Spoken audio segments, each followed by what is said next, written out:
These are just important crap. Did you hear that? This is important crap.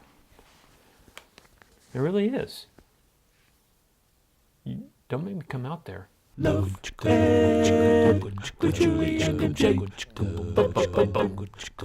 and time again, the research proves that married men live lives that are longer, healthier, and happier than single men. And the Bible says, he who finds a wife finds a good thing. I can testify. And yet more men are delaying marriage or passing on it altogether more than ever before. So is marriage for men or not? That's what we'll be talking about today on Love Ed with Julie and MJ. We're almost finished with our current series, Marry Early, Marry Once. But before we present our final justification for why you might want to consider preparing for and pursuing marriage earlier than the average age of 29-ish, we knew we needed to address men specifically first. Because men pretty much hold the key to this. Well, it is still expected in our culture, and oh yeah, every other culture where marriage isn't arranged by the parents, that it will be the man who pursues and proposes to the woman. And then we saw a recent Instagram post on the Art of Manliness. Yes, Art of Manliness, by the way, if you didn't know, is a website that calls men up to maturity in a way that almost no other does. The post was presenting reasons why men should not be afraid of marriage. Yeah, and it gained a ton of comments, mostly, and sadly, from men bitter and angry against feminism, divorce law which favors women, and frankly, bitter and angry towards just women in general as a species. To read how these men felt about the institution of marriage and women was really discouraging.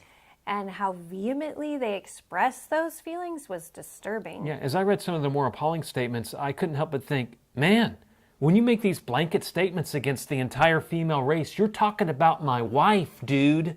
And I didn't take it that way. I was just completely unaware that some men blame women for the state of marriage today. In any case, in response, I feel compelled to share just 5 words of truth with our brothers out there, and ready or not, here they come.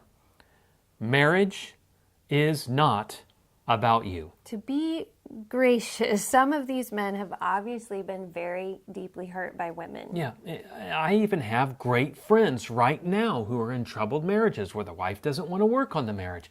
However, cruelty, indifference, and selfishness are not unique to females. They are common to mankind. But just to clarify, marriage is not about women. Because marriage isn't about 2 people getting their needs met by one another. It's about 2 people serving the needs of each other. Ooh, Miss Julie just said one of the S words. Serving's not even the worst S word. You're not going to say that other S word, are you? I used to have a hard time saying it, but the Bible talks about wives submitting to their husbands. That's certainly a more unpopular S word.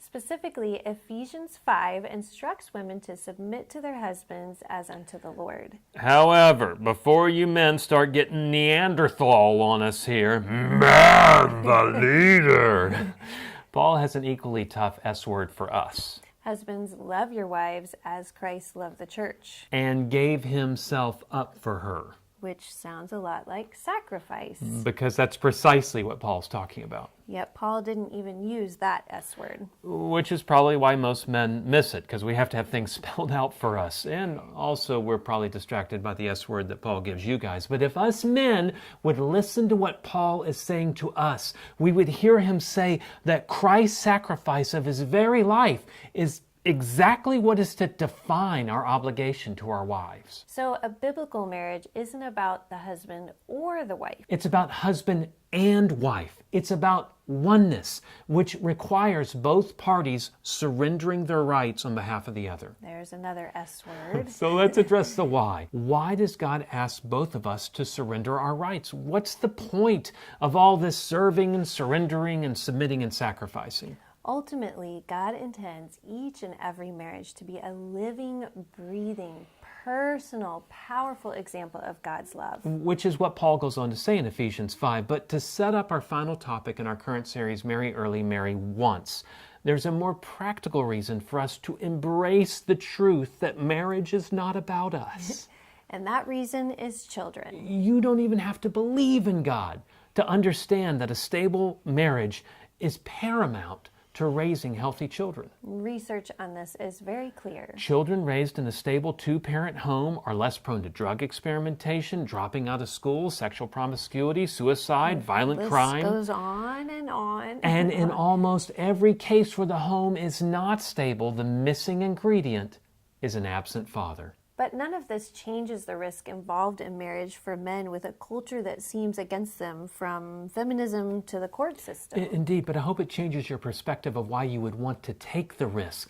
A stable marriage between two people committed to surrendering their rights to the other as they endeavor to serve one another is not just a picture of God's love. It also creates the ideal environment for raising future generations to maturity. So regardless of your gender, marriage is not about you. It is so much bigger than your personal happiness. This is true whether you wind up having children or not. But it's especially true if you do wind up having children. And that leads us to our final subject in our current series, Marry Early, Marry Once. We'll still be talking about children, but we'll be addressing the ladies specifically. And we hope the men will join us too for Love Ed with Julie and MJ. Love Ed with Julie and MJ.